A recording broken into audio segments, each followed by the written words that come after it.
देखिए, class 11 subject Hindi पाठ का नाम है घर की याद। कवि है भवानी प्रसाद मिश्र। बहुत अच्छे कवि हैं जिन्होंने घर की याद नामक कविता लिखी। कविता की पहले समरी समझ लीजिए। इसमें हमारे भवानी प्रसाद मिश्र जी ने घर की याद कब, यानी उस समय लिखी है जब हमारा देश परतंत्र था, जब हमारा देश परतंत्र था और स्वतंत्रता की मांग चल रही थी। तो मिश्र जी स्वतंत्रता की लड़ाई में जब इनको अंग्रेजों ने जेल में डाल दिया, तो जेल में इन्होंने अपनी कविता लिखी। और कविता किस समय लिखी? कविता उस समय लिखी जब सावन का महीना था, चारों तरफ घटाएं घिरी हुई थी, उस समय लिखी।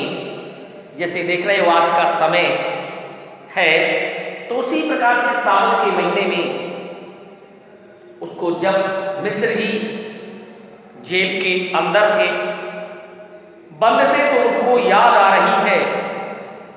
तो कहा जाता है कि आज पानी गिर रहा है, बहुत पानी गिर रहा है, रात भर गिरता रहा, प्राण घर पर तिरता रहा, आज पानी गिर रहा है, बहुत पानी गिर रहा है, बहुत पानी गिर रहा है, घर नजर में तिर रहा है, घर की मुझसे दूर है जो, घर खुशी का दूर है जो।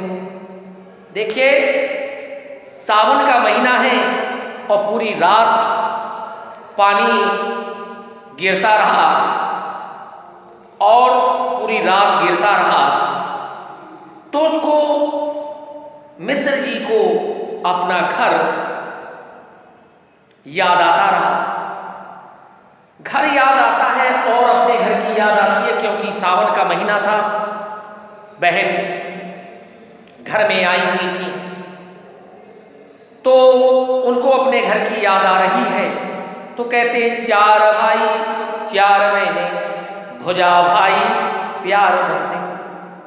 चार भाई और चार बहने हैं और बाप के घर आई बहन। तो देखिए, अपने पिता के घर बहन आई हुई है रक्षाबंधन के दिन। तो त्योहारों में अक्सर भाई बहन को, ये प्रेम का त्योहार होता है, याद आती है। और जब घर में आई हुई है बहन, तो उसको अपनी जेल में याद आ रही है। तो जब बहन अपने पिता के घर आई हुई है, तो पिताजी को सबको, जब सब जुड़े होंगे, चार भाई चार बहनें जब सब घर में होंगे, तो याद जरूर आई है कि मेरा भवानी कहाँ पर है। तो भवानी प्रसाद जी कहते हैं कि उनको बहुत याद आई होगी। और जब चारों भाई और चार बहनें जो जुड़े इकट्ठे हुए होंगे, और पांच, जब इसको ना देखा होगा, भवानी को, पांचवें को ना देखा होगा, तो उनको बहुत हीटे लगे होंगे। यानी पिताजी के लिए मैं सोने में सुहागा सबसे अच्छा हूँ। पिताजी के लिए मैं चारों भाइयों में ही अच्छा हूँ, सोने में सुहागा हूँ। और जब सब जुड़े होंगे, यदि मैं नहीं हुआ होगा, तो फिर उनको मेरी याद आई होगी। मेरे पिताजी सुबह सुबह जब नहा धो करके, पूजा पाठ करके, व्यायाम करके, 100 दंड बैठक लगा करके, मुगदर की मूठ में मूठ मिला करके जब नीचे सीढ़ियों से उतर रहे होंगे, तो उनके आंसू आ रहे होंगे। हमारे पिताजी का बुढ़ापा है, लेकिन आज उनका बुढ़ापा बिल्कुल नहीं एहसास हो रहा है, खिलखिला करके हंस रहे हैं, शैर भी आ जाए तो उसके सामने नहीं बिचकते। और उनकी आवाज बहुत बोल्ड है,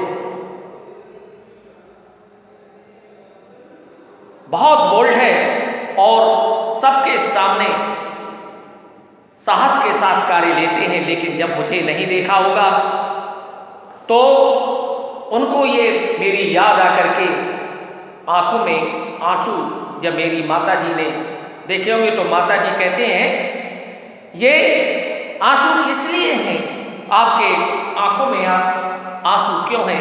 तो कह नहीं मेरे आंसू नहीं है। बोले नहीं, हमारा वहां भवानी है, बहुत ही अच्छा है, हमारा भवानी वहां पर है, बहुत ही अच्छा है। क्योंकि यदि पैर पीछे को हटाता तो कोंख मेरी लजाता। यदि वो लड़ाई से स्वतंत्रता की, ये जो स्वतंत्रता की लड़ाई है, अपने हमें फिरंगियों को देश से बाहर हटाना है, तो ये जो स्वतंत्रता की लड़ाई लड़ रहे हैं, यदि ये पैरों को यदि पीछे हटा लेता तो ये मेरी कोंख को लजाता कि मैं पुत्र कहलाने का भागी न कहलाता। इस प्रकार से मेरा पुत्र बहुत ही अच्छा है, बहुत बहादुरी का काम कर रहा है। इस प्रकार से हमें अपने भवानी पर गर्व करना चाहिए। तो भवानी क्या कह रहा है, हे सावन तुम बरसो वे ना बरसे, सावन तुम बरस लो वे ना बरसे। और उनसे जाकर के कह दे कि भवानी वहां पर खेल रहा है, कूद रहा है, पढ़ रहा है, लिख रहा है, वहां पर भवानी बहुत अच्छा है, वहां पर भवानी मेरा बहुत ही अच्छा है। कैसे? वजन मेरे भवानी का बढ़ रहा है, बड़ा प्रसन्न है, सो रहा है, खेल रहा है, कूद रहा है और मुकाबला कर रहा है, अंग्रेजों से मुकाबला कर रहा है। तुम्हारा भवानी डर नहीं रहा है। इस प्रकार से वह अपने सावन से प्रतिचित्रित करते हुए कह रहा है कि तुम बरस लो लेकिन हमारे पिताजी ना बरसे। यदि उनको जरा भी उनको सूचना हो गई कि ये मेरा भवानी वहां पर ना तो रात में नींद आ रही है, ना सो रहा है, ना खाना पीना खा रहा है, तो हमारे पिताजी को बहुत कष्ट हो जाएगा, बहुत ही कष्ट हो जाएगा। तो इस प्रकार से वह घर की याद में कहा जाता है, घर में चार भाई मायके से बहन आई और बहन आई बाप के घर, हाय रे प्रताप के घर। मेरे घर में चार भाई, आज मेरी विवाहिता बहन भी घर आई होगी और जब वह अपने पिता के घर आई होगी तो बहन आई बाप के घर, हाय रे प्रताप के घर। तो वह घर उसको बड़ा दुख देता होगा, प्रताप दुख देता होगा, परंतु मुझे ना पाकर वह बहुत दुखी हुई होगी। जब उसे अपने पिता का घर कष्ट सा घर प्रतीत होता होगा, हाय रे प्रताप के घर, गरी की घर में सब जुड़े हैं, घर के घर में सब जुड़े हैं, सबकी इतने कब जुड़े हैं। अब भाई समय तो किसी को रहता नहीं है, लोग बाग कब मिलेगा।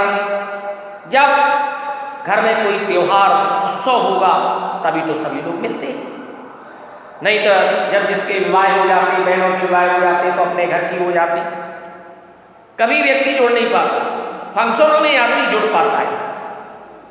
तो कहते हैं घर के घर में कब सब जुड़े हैं, सबकी इतने कब जुड़े, चार भाई चार बहनें, भुजा भाई प्यार बहनें।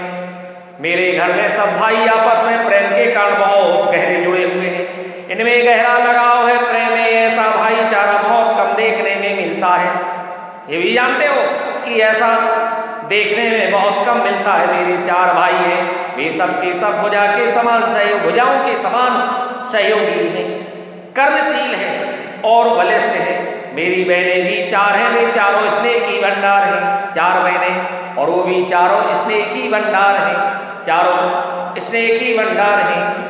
कहा जाता और माँ बिन पढ़ी मेरी माँ बिना पढ़ी लिखी है, और माँ बिन पढ़ी मेरी दुख में गढ़ी मेरी, और माँ को बहुत दुख मिला है।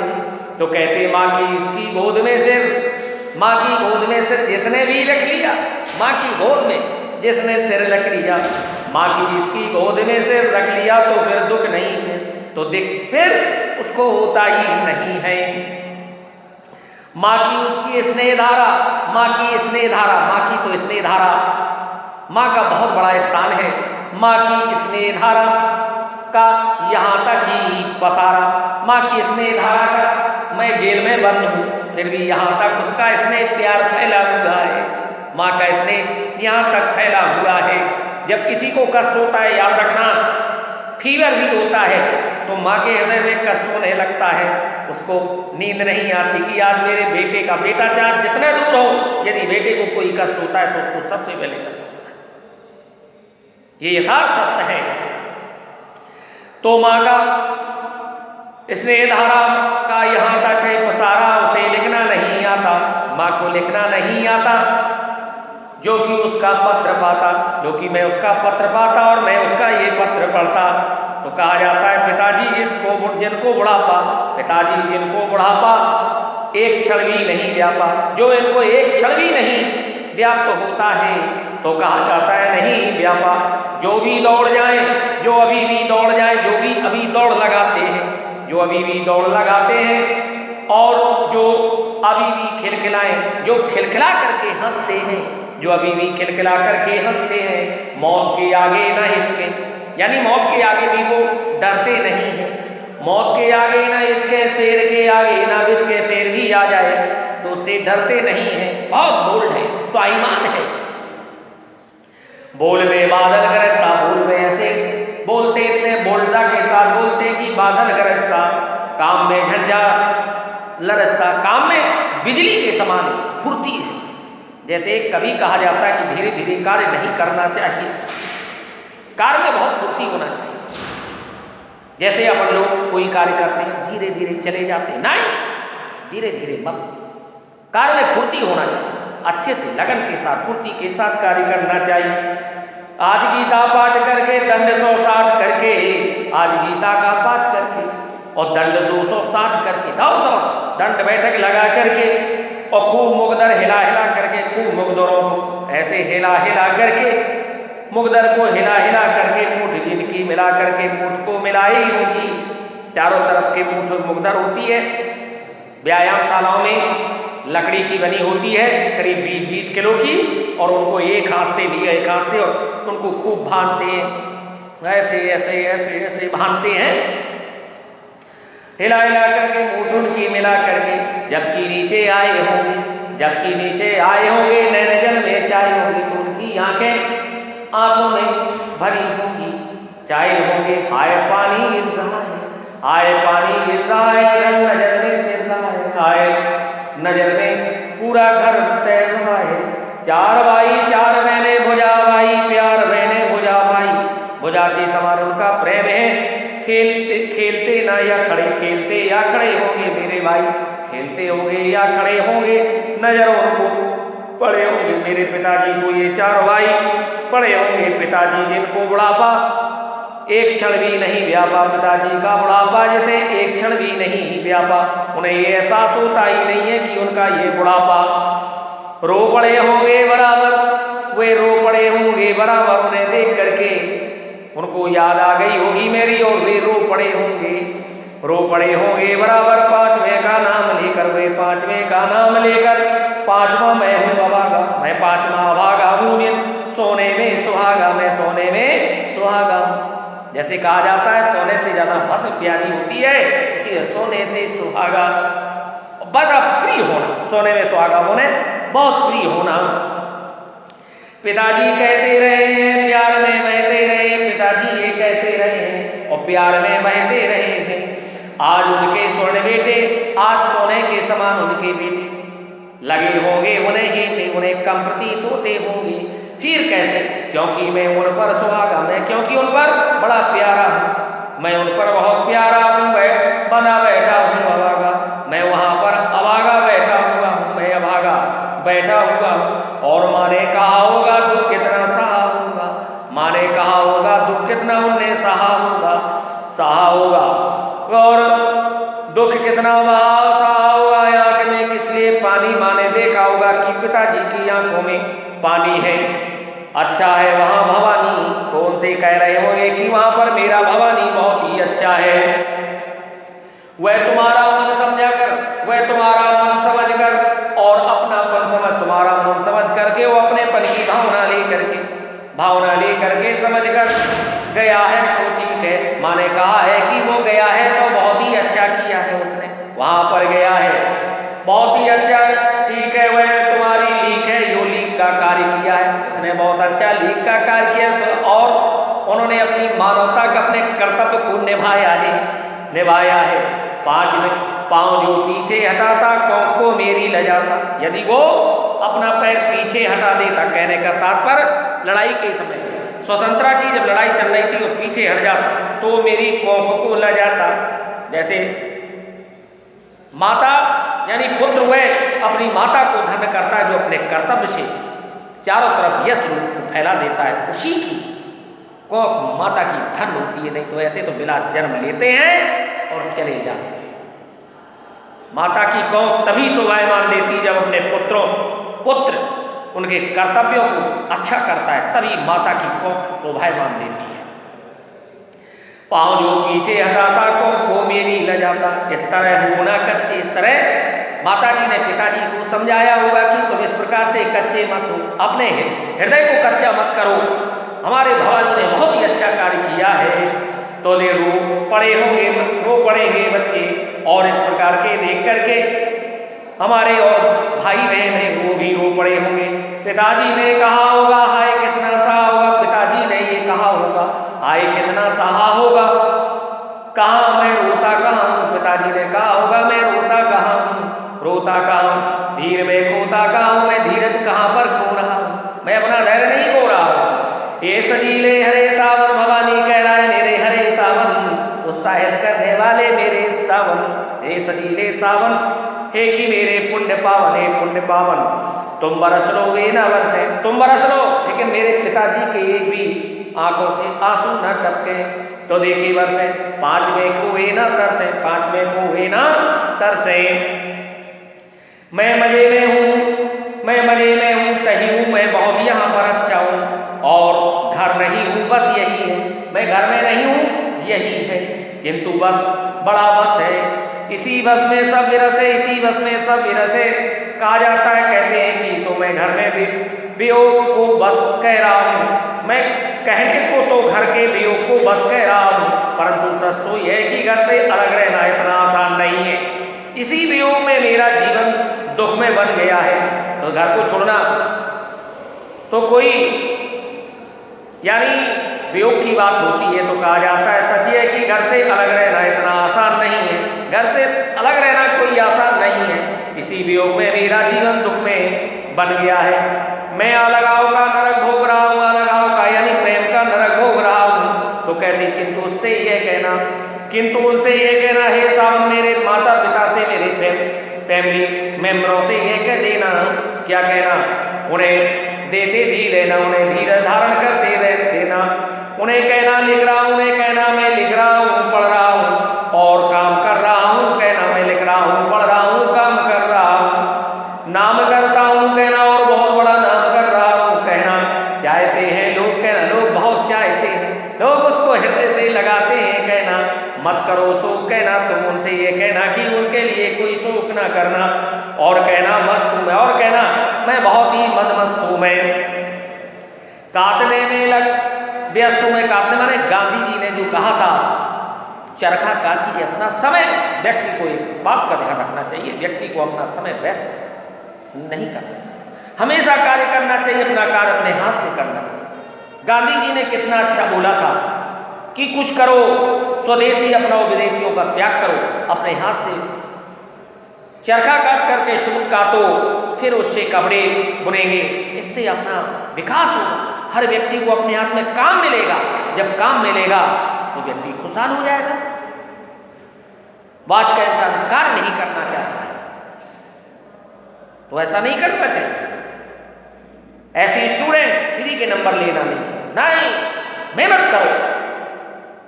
मेहनत हमेशा कभी बेकार नहीं जाती, इसलिए हमेशा कार्य करो, अच्छे करो, ईमानदारी के साथ करो, ईमानदारी से हमेशा कठिन परिश्रम करो। If you work hard you will pass. तो काटने में व्यस्त हूँ, वजन 70 सेर है मेरा, वजन भी नहीं घटा है मेरा, 70 सेर वजन है मेरा, और भोजन ढेर मेरा, और मैं खूब भोजन करता हूँ, मैं घूमता हूँ, खेलता हूँ, दुख डट कर खेलता हूँ, दुख आ जाता है तो उसको सहन करता हूँ मैं, और कहना मस्त हूँ, और कहना मद मस्त हूँ मैं, बहुत प्रसन्न हूँ मैं, खूब प्रसन्न हूँ मैं। यो ना कहना यस तुम, ये नहीं कहना कि मैं उदास हूँ मैं, ये नहीं कहना मैं उदास हूँ मैं, तो कहना क्या कहना, आए रे ये ना कहना कि जो वैसा ना कहना, कहना देना जागता हूँ मैं, जैसा देख रहे हो वैसा नहीं कहना, नहीं ये नहीं कहना कि उसको नींद नहीं आती, तो कहते हैं कहना देना जागता हूँ मैं, आदमी से भागता हूँ, ये भी ना कह देना कि आदमियों से डरता है, जैसे अंग्रेज आ जाते तैसे दौड़ पीछे क्यों लगा जाता है, नहीं, कहना कि डट के मुकाबला कर रहा है। कहना देना मौन हूं मैं, कहीं ये भी ना कह देना कि मौन रहता हूं नहीं किसी से बातें करता है, खुद ना समझू कौन हूं मैं, अपने आप को नहीं समझ पा रहा मैं कौन हूं, ये नहीं कहना। तो कहते देखना कुछ बकना देना, देख करके मुझे कुछ वहां कहना देना, उन्हें कोई शक ना देना, उन्हें कोई शक ना दे देना। हे सजीले हरे सावन, हे सजीले सावन, मेरे सुंदर लगने वाले सावन, कि मेरे पुण्य पावन तुम बरस लो वे ना बरसे, तुम बरस लो लेकिन मेरे पिताजी की आंखों में एक भी आंसू ना आने पाए। पावन तुम बरस लो वे ना बरसे, पांचवें को वे ना तरस, वे पांचवें को वे ना तरस जाए।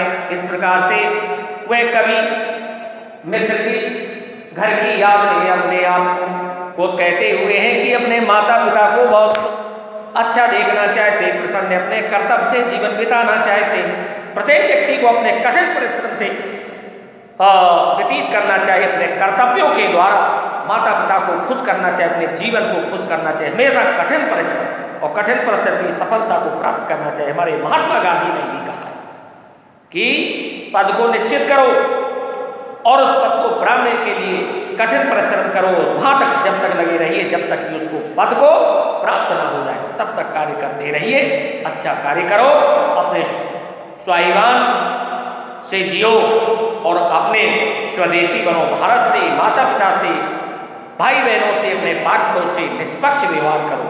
कहा भी जाता है कि जो दूसरे की माँ को अपनी माँ मानता है, दूसरे के धन को मिट्टी के समान मानता है, वास्तव कुटुंबकम की भावना रखता है, वह इंसान होता है अच्छा कहलाने का भागी। तो ये बेटा आप लोग आपके सिलेबस में है, अच्छी तरह से करना। यदि कोई प्रॉब्लम हो तो बताना, बिल्कुल होला, बहुत अच्छी तरह से लर्न आपको करना है। आप भी अच्छे बनो, आप भी एक कविता लिखिए। अरे गलतियां होंगी, कितनी होंगी, एक दिन सुधार होगा, अच्छे बनिए और आप अच्छे पढ़िए, मन से पढ़िए और जो प्रॉब्लम हो उसको बताइए, टीचर सॉल्व करेगा। ठीक है, ओके।